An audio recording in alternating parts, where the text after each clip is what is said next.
As you mentioned, there is external users, then there's internal users, and access control to handle these people are very, very different.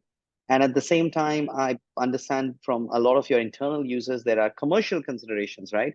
People who own rights, and that rights can also be varied in terms of that.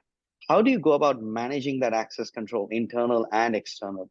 Yeah, one interesting aspect of the company I work at is that while we do have like traditional in-house writers that are employees, there's also folks that are running their own small business on our platform. So they have, in many ways, the same access to write articles. Role management then would be very, very important. And I understand that Arena Group is not just one publishing house. There are lots of brands there, right? Again, from an architecture point of view, when you had to relook at it, did you have to relook at it? Did you set it up from scratch? It's a very unique consideration that you would have had to build up. I think this is it was an interesting case of a platform somewhat built for a little bit different use case of more of just a straight SaaS platform. Here's the tool, pay a licensing fee to use it, and to eventually kind of more merged into the organization running owned and operated businesses in a variety of verticals, and allowing those verticals to have these embedded small businesses within them. It wasn't architected for that from the beginning. That wasn't like a use case that was ever written up. So we did a number of kind of like small transformations that kind of proved the concept, and then just kind of kept iterating on the success there.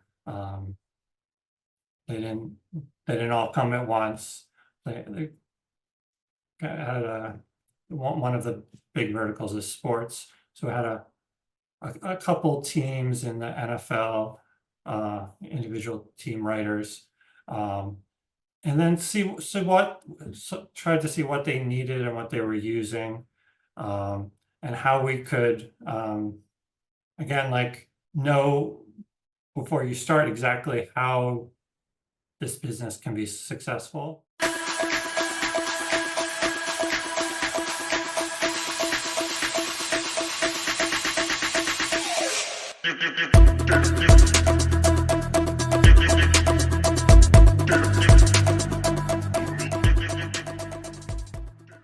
Hello, Tim. Hello, Mandi, nice to meet you. Lovely meeting you. Thanks a lot for making time. Welcome to Cybersecurity's Safe Tech Talks. Thank you for having me. So, Tim, you have had a stellar career over 2 decades in the information security world. And obviously, in your current role, you're working for a publicly listed company. But why don't you give a detailed brief of your career so that the viewers can get a context of the various experiences you have had till now? Sure. Yeah, I've been working in the software world for a bit over 2 decades. I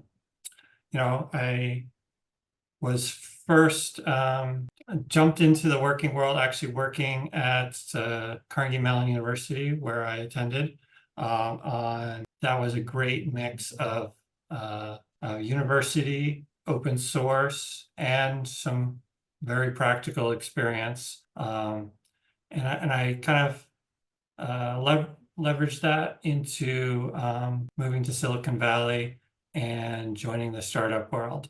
That unfortunately was right at the very end of the dot-com boom. So I mostly got to experience the crash after that. But that was also, from the ruins come great ideas. So I worked at a number of small companies, startups in various areas, pretty cool ideas in education, in kind of an early software as a service. Started a social networking around events company with a couple of people I knew. and eventually kind of got into the publishing world at a company that was ultimately acquired by Arena, now called Arena Group, which is where I now work, and I'm the head of engineering there. But I did kind of go through the ranks from individual contributor to leading a team, to leading a couple of teams, to this current role. So felt like I got like a good experience in all aspects there. Tim, this whole experience of publishing world, I find that very intriguing. We have had this conversation that the considerations you have to make from an information security perspective as you build out a lot of the technology is very, very unique. Could you share more? What are those very specific considerations you have had to make in your current role? Yeah, publishing is really interesting because you have multiple multiple groups of users you're satisfying, both your internal writers, your marketing teams, but also the public at large that is consuming your content. And as we all know, like that's not just like on desktop web pages these days. Obviously mobile and apps and feeds and social and TikTok and everything. There's just like a lot of medias you need to present your data, which means you're using a lot of different services. You're hooked into Google, into Apple News, into um, uh, email marketing solutions. So you're working with a lot of different technologies, and every time you're with a third party, there are security concerns, of course. You're sharing your data with them, and you don't want to give too much. But you do need to have some level of trust between your two entities so that information can get out. Tim, there was also, as you mentioned, there is external users, then there's internal users, and access control to handle these people are very, very different. And at the same time, I understand from a lot of your internal users, there are commercial considerations, right? People who own rights, and that rights can also be varied in terms of that. How do you go about managing that access control, internal and external?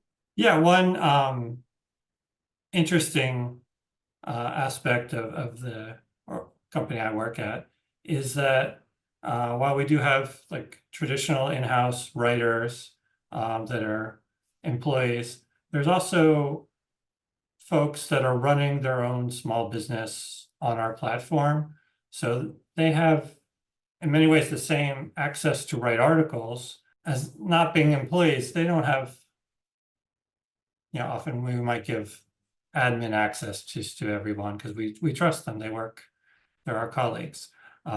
So we can't give that full control to these folks, though we do want them to be able to use all the same powerful features. So we've had to build that into the system, have fine-grained access controls of what they can do and what they can't without being too restrictive and not requiring too much, like emailing help desk to get this right. And some of them are even have their own employees, which they don't want to necessarily give all of that admin access to, or their level of access, sorry. And then and that's the writing part, but also there's the analytics and financial results data, which we try to give as promptly as possible in all respects, so people can get feedback on what they've written and what they're going to write tomorrow. So again, that's can't give everyone all access, and especially with the external writers, they might want to only give some of that information to their employees. But they also want to be able to slice and dice it in all the same ways that we do, so that they can run their own business.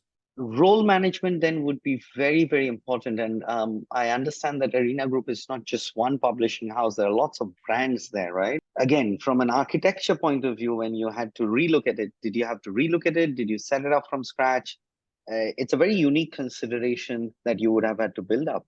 Yeah, I think this is it was an interesting case of a platform somewhat built for a little bit different use case of more of just a straight SaaS platform. Here's the tool, pay a licensing fee to use it, and to eventually kind of more merged into the organization running owned and operated businesses in a variety of verticals, and allowing those verticals to have these embedded small businesses within them. It wasn't architected for that from the beginning. That wasn't like a use case that was ever written up. So we did a number of kind of like small transformations that kind of proved the concept, and then just kind of kept iterating on the success there. They didn't all come at once. They had one of the big verticals is sports. So we had a couple teams in the NFL, individual team writers, and then tried to see what they needed and what they were using, and how we could, again, like, you don't know before you start exactly how this business can be successful, these small businesses can be successful. So like, what do they need? What analytics do they need to know what to write the next day about their sport that they're passionate about, their team? So we ended up leveraging a number of services to kind of flow that data to them in a kind of cost-effective way. Interesting. The analytics that tells the writers what to write next day. That is a very interesting, and maybe a discussion for some other day. You started your journey from Carnegie Mellon, right? And worked at startups, and obviously now building the whole stack for the Arena Group. But your considerations for information security, where does that come from? You have done a hardcore coding on InfoSec, got your hands dirty. What's the genesis story there? As I mentioned, like my first job at Carnegie Mellon was in this thing called the Andrew Security Group. Andrew, like Andrew Carnegie, the founder of the school. And it was a small team that was dedicated to supporting the staff and students of the school for email and printing and those kinds of needs, and networking. But it also had a very strong, like, trying to be innovative aspect to it, and doing that in the open source context. So partnering with other schools, and we would build, maybe the best known was the IMAP, Cyrus IMAP project, our email server, but another school would build other open source projects, and we would collaborate that with those, and all in the interest of serving the university students and faculty. So I was just a student. I didn't know anything. Budding programmer, and I took this hourly job, and kind of teamed up with a full-timer there, and it's like, we're gonna take this RFC, I think it was 2222, and we're gonna build a security library on it. And I got the specs, and this is where I think it can go. What we started to do. It was in, dating myself, of course, this was in straight C when that was the language of open source. Still one of my favorites. We built it, but also in mind, there was kind of a plan around it where this would be a good to fit into the email server that the other folks were building there. And once we did that, there's like, well, maybe this could work with SendMail. There's this other RFC people are working on to do server to server authenticated email transport. At the time when email was passed over the internet, it was just in plain text with no authentication between servers. You just kind of trusted whatever header was in the message. If you could say you're from XYZ organization, and they would just trust you.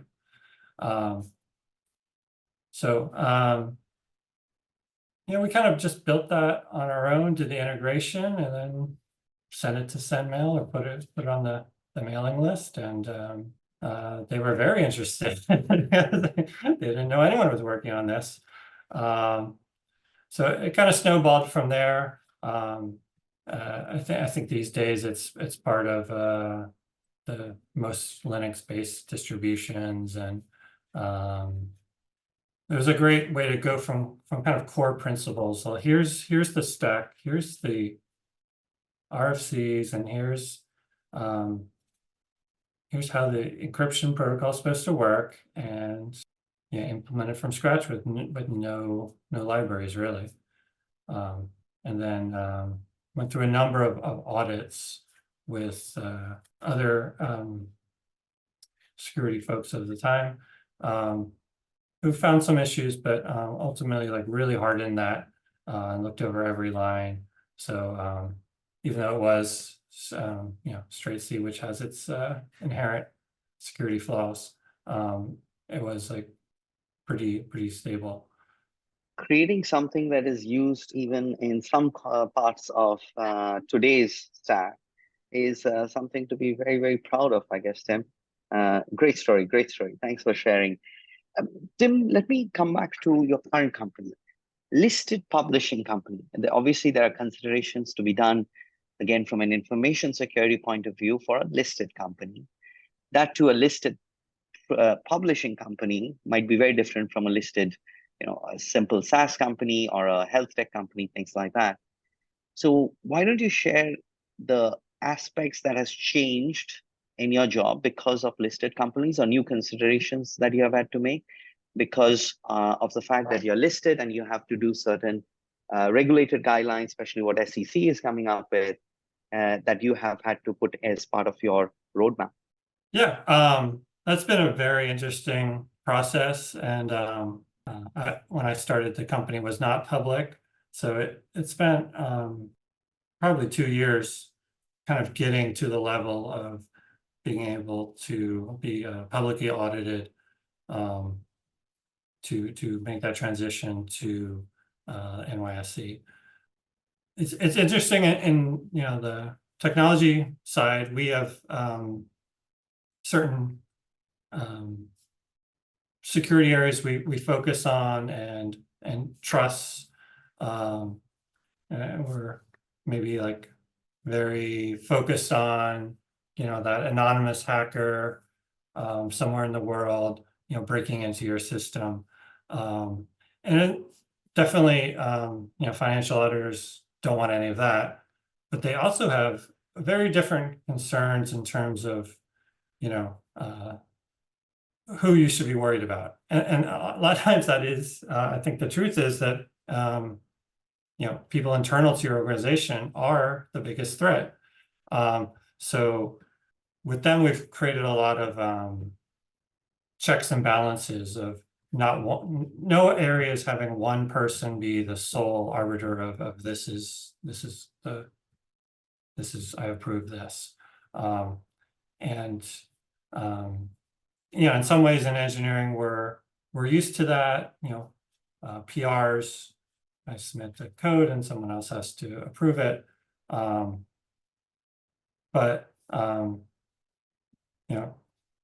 they've put a kind of a lot of, well, what if another internal organization needs to approve it?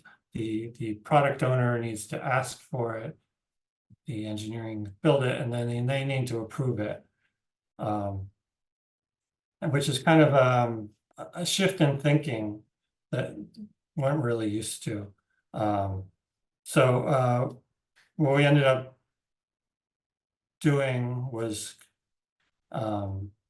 creating a system that kind of integrated into our continuous integration, which would, when it sees a deployment is ready, it would automatically open up, we use Jira, a Jira ticket that only people in that organization, not engineers, could close, and them approving that would kind of actually allow the software deployment build to happen.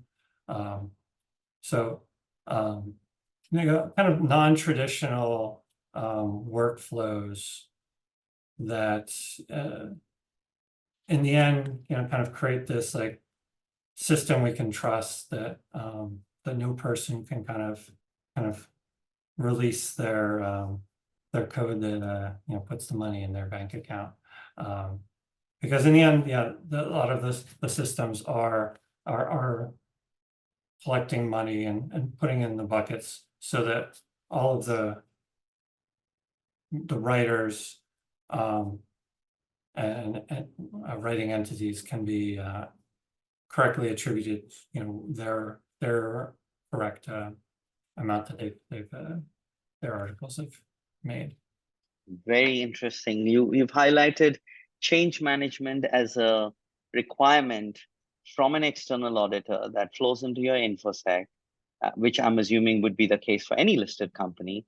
But then the considerations you have to make as a publishing company because of these small businesses running is also a very different one that takes you to a different area than other InfoSec folks would have to.